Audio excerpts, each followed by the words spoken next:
The Porsche Incident. On September 30th, 1955, James Dean had just finished filming Giant. The 24-year-old actor was finally free to pursue his true passion, racing. 9 days earlier, Dean had traded in his Porsche Speedster for something faster, a brand new Porsche 550 Spider. Silver, lightweight, and dangerously quick. He paid $7,000 for it and had a custom painter add the words "Little Bastard" across the back. A week before the crash, Dean ran into actor Alec Guinness in Los Angeles.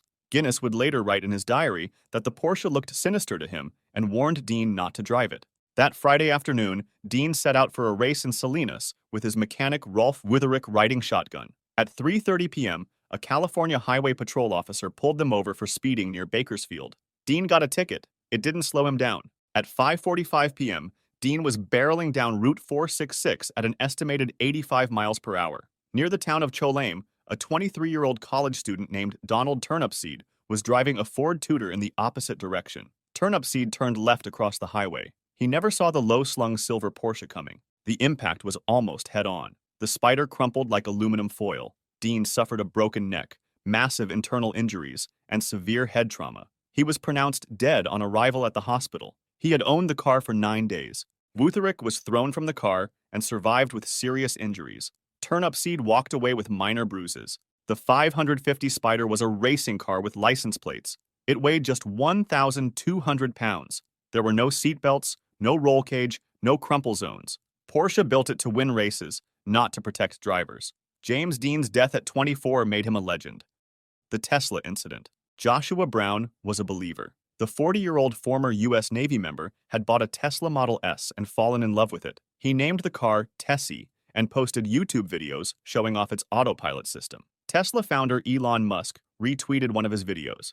It got 1 million views. On May 7, 2016, Brown was cruising down a Florida highway with autopilot engaged. The system had given him 7 warnings to put his hands on the wheel. He ignored them all. Ahead, an 18-wheel tractor trailer was turning left across the highway. The trailer was white. The sky behind it was bright. Neither Brown nor the autopilot system saw it coming. The Tesla drove straight into the side of the trailer at 74 miles per hour. The trailer sheared off the roof. The Tesla crashed through 2 fences and came to rest against a telephone pole. A portable DVD player was found in the wreckage. According to the truck driver, it sounded like a Harry Potter movie was playing. Joshua Brown died instantly. He was the first known person killed while using a semi-autonomous driving system. The technology he trusted with his life did not detect the trailer, and the driver did not intervene despite repeated warnings. The Toyota Incident. On August 28, 2009, California Highway Patrol officer Mark Saylor picked up his wife Cleof, their 13-year-old daughter Mahala, and Cleof's brother Chris Lestrella. They were driving a loaner 2009 Lexus ES 350 from the dealership, a car that had been reported as speeding out of control 3 days earlier. As they drove north on State Route 125, the car began accelerating on its own. Mark pressed the brakes. The car kept speeding up.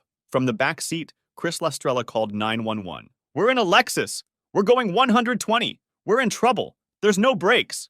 In the background, Cleofe was praying. Mahala was screaming, "Hold on and pray! Pray!" The line went dead. The Lexus struck a Ford Explorer at over 120 miles per hour, launched over an embankment, and burst into flames. All 4 were killed. Investigation revealed an incompatible floor mat had trapped the accelerator. Toyota had known about the problem since 2007. Millions heard the family's last 40 seconds on that 911 recording. Toyota paid $1.2 billion and later admitted it had misled consumers and U.S. regulators about safety issues. For the Saylor family, the admission came far too late. The Ford Incident. On May 28, 1972, Lily Gray was driving her Ford Pinto on Interstate 15 near San Bernardino, California. Her neighbor, 13-year-old Richard Grimshaw, was riding in the passenger seat. They were on their way to meet Lily's husband in Barstow. The Pinto was 6 months old and had been nothing but trouble. It stalled constantly, consumed too much gas, and had already been to the dealer multiple times for repairs. That afternoon, as Lily approached a congested off-ramp, the car stalled again. She coasted to a stop in the middle lane of the freeway. A Ford Galaxy came up behind her. The driver tried to stop but couldn't avoid the collision. He struck the Pinto at about 30 miles per hour. At the moment of impact, the Pinto's gas tank was driven forward into the rear axle. A bolt punctured the tank. Fuel sprayed into the passenger compartment. A spark ignited the gasoline, and the car burst into flames. Lily Gray and Richard Grimshaw were trapped inside as flames engulfed them. When they finally emerged from the burning wreckage, their clothing had been almost completely burned off their bodies. Lily Gray died a few days later from congestive heart failure caused by her burns. Richard Grimshaw survived, barely. He had burns over 90% of his body. His nose was gone. His left ear was gone. He lost portions of several fingers. Over the next decade, he would undergo more than 60 surgeries.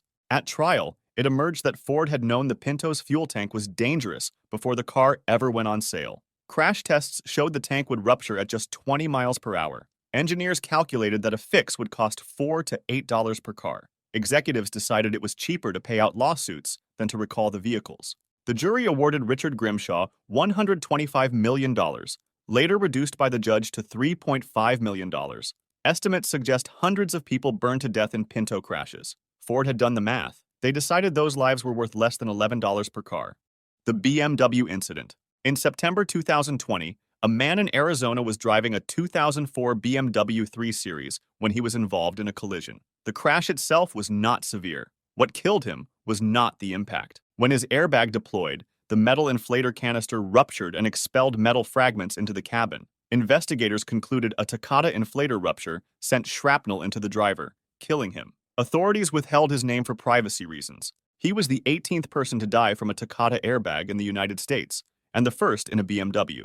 The airbags had been manufactured using ammonium nitrate, a propellant that degrades over time in hot climates like Arizona's. When ignited, deteriorated propellant burns too fast, overpressurizing the metal canister and causing it to shatter. The recall eventually covered over 67 million inflators across 19 automakers, the largest automotive recall in history. His 16-year-old BMW had become a death trap, its safety device transformed into a weapon by chemistry and time.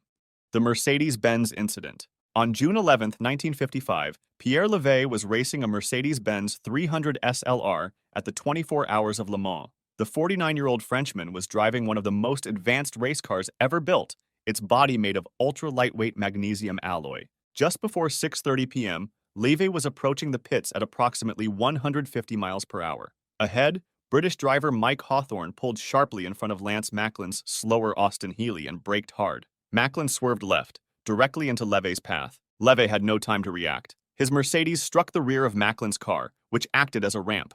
The 300 SLR was launched into the air, flew over the embankment, struck a concrete stairwell, and disintegrated. The engine block was hurled into the packed grandstand. The magnesium body burst into white-hot flames. Levey was thrown from the car and killed instantly. In the grandstand, the carnage was unspeakable. The hood decapitated spectators. The engine plowed through the crowd for nearly 100 meters. At least 82 spectators were killed. More than 120 were injured. It remains the deadliest accident in motorsport history. Switzerland banned motor racing until 2022. Mercedes abandoned the sport for 3 decades. The tragedy at Le Mans changed racing safety forever. The Audi Incident. In the 1980s, the Audi 5000 in the United States became headline after headline as drivers reported that the car would suddenly accelerate on its own without warning. Between 1978 and 1987, NHTSA investigations recorded around 700 crashes and at least 6 fatalities associated with sudden unintended acceleration in Audi 5000 models equipped with automatic transmissions. On November 23, 1986, CBS's 60 Minutes aired a devastating segment titled Out of Control. The report showed an Audi 5000 apparently accelerating by itself. U.S. sales collapsed from 74,000 in 1985 to just 12,000 by 1991. But in 1989, after an exhaustive investigation, the National Highway Traffic Safety Administration concluded that the incidents were caused by driver error, specifically pedal misapplication. It later emerged that the 60 Minutes demonstration had been staged using compressed air to force the car to accelerate. The children who died in those crashes were real. The grief of their families was real. But whether the Audi 5000 was truly defective remains contested. What is certain is that the controversy destroyed the brand's American market for over a decade. The Volkswagen Incident.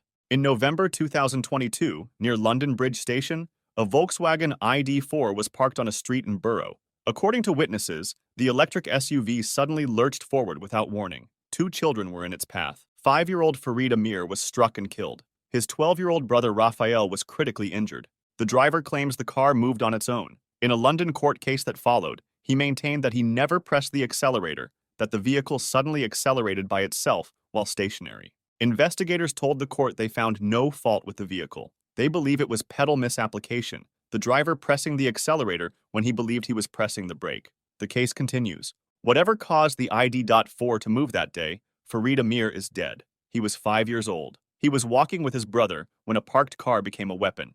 The Chevrolet Incident.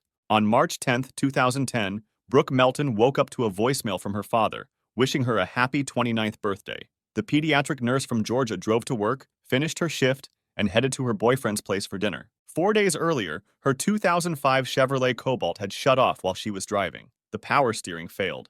The brakes went stiff. She took it to the dealership. They returned it on March 9th, saying they had fixed the problem. They hadn't. On that rainy birthday night, her ignition switch slipped from run to accessory. The engine shut off. Her power steering failed. Her brakes failed. Her airbags were disabled. The Cobalt hydroplaned, crossed the center line, and was struck by an oncoming vehicle. Her airbags never deployed. Brooke Melton died of her injuries. Her father hired an attorney who discovered that General Motors had known about the defective ignition switch since 2001. Engineers had proposed fixes. Executives rejected them because they cost too much. The defect was eventually linked to at least 124 deaths.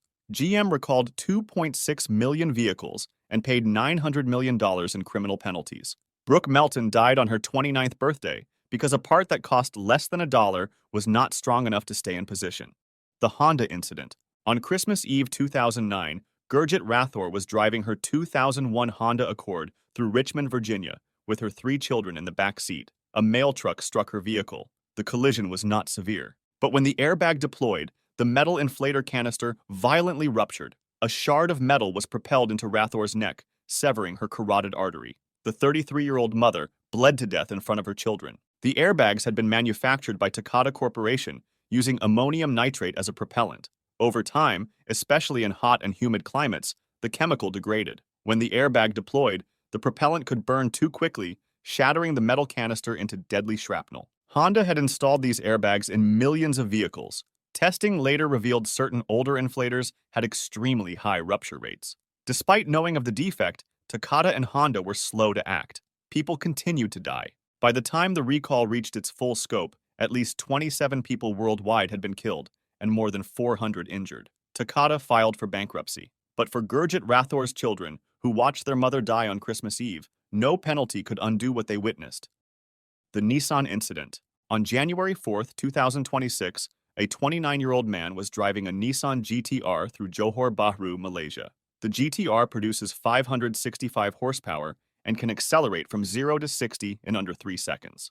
Its sophisticated electronics keep the car stable in situations where other vehicles would spin out. Police said the GT-R lost control and crossed into oncoming traffic. The crash killed 2 people, the GT-R driver and the driver of the other vehicle, who succumbed to injuries later. The GT-R's computers had been designed to keep its driver alive in situations he should never have attempted. But no electronics can override the laws of physics. At some point on that Malaysian road, the technology that made him feel invincible met its limit. 2 families received the worst news of their lives that day. One because a man chose to drive a supercar beyond what any car can survive. One because they happened to be in the wrong lane at the wrong moment. The Ferrari Incident. On August 31, 2014, a Ferrari 458 Spider was traveling on Germany's A40 Autobahn near Dortmund. The 458 Spider was Ferrari's convertible masterpiece, a 4.5-liter V8 producing 562 horsepower, its body built from lightweight aluminum to maximize speed. The driver lost control. The Ferrari crashed into the guardrails at high speed. The impact was violent. Then the fire started. The passenger was trapped in the wreckage. The lightweight materials that made the 458 so fast offered almost no protection when things went wrong. Witnesses watched helplessly as flames engulfed the car. She burned to death before anyone could reach her. The driver was thrown from the vehicle. He survived the impact but sustained severe injuries. He died later in hospital. 2 people entered one of the most beautiful cars ever made that day. Neither survived. Every gram Ferrari saved to make the 458 faster was a gram of protection they did not have. If you'd like to see more stories like this, make sure to subscribe and feel free to drop suggestions for the next video in the comments.